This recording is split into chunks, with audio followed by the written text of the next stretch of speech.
Senator Obama has said he will not raise taxes for anyone making less than $250,000 a year.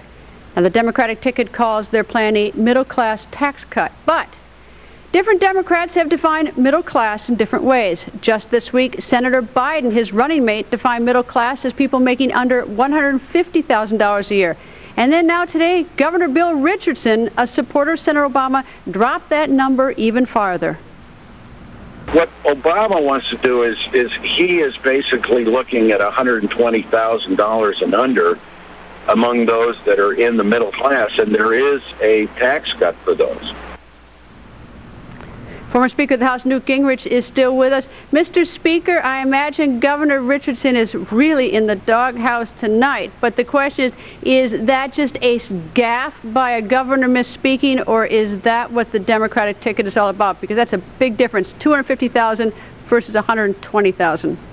Well, as you'll remember, the actual number in the resolution that Senator Obama himself voted for was $41,600. In a particular bill that they brought up to repeal all of the Bush tax cuts, which would have raised taxes on people at $41,600 a year. I think the challenge people have to ask themselves is pretty simple.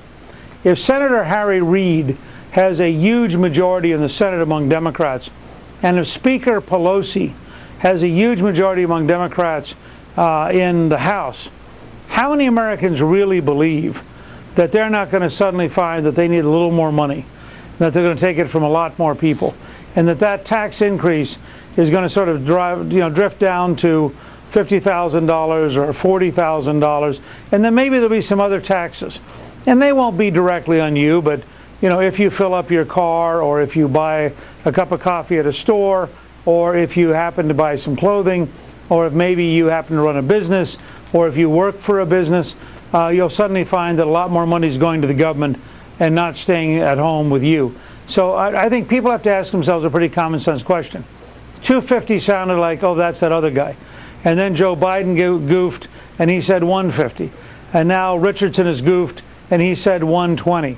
And we know historically that Obama voted to raise taxes on people at 41.6. And you just have to ask yourself, if they win and they have a huge majority, do you really think your wallet is safe?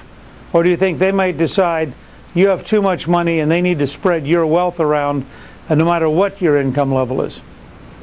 Well, if I were Senator Obama, I'd sure want to clear that one up before Tuesday, because, it is a dramatic drop down. And the fact is that, people in politics, most of them, not all, have a significant amount of money. Senator Reid does, Speaker Pelosi does, Senator Obama does, Senator McCain does. Everyone's got a lot of money, so they may not think a $500 tax raise, is so extraordinary, whatever the amount is. I just pulled that out of my head. But it does really matter to people who make, lesser amounts of money.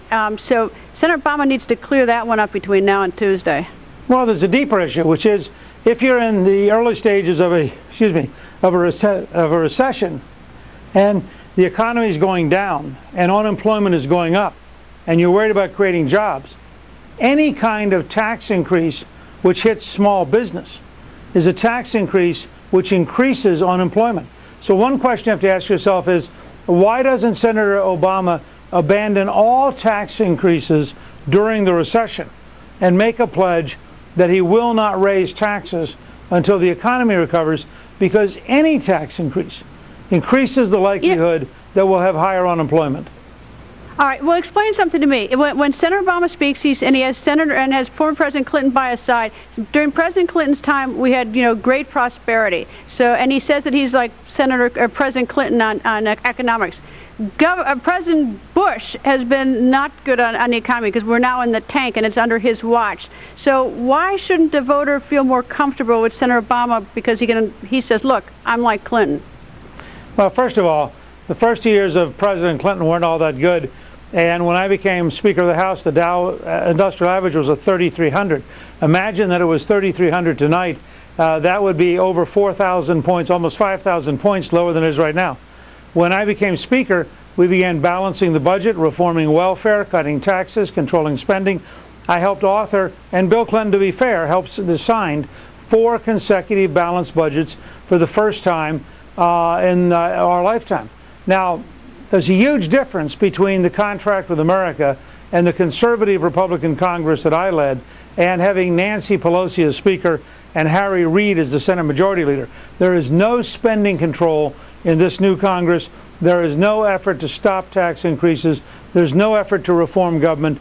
And I think people have to look at the difference and say, and this is going to really affect a number of Senate races, do you really want to have the Democrats with a 60-vote margin in the Senate and the ability to run over any kind of filibuster and pass anything they want?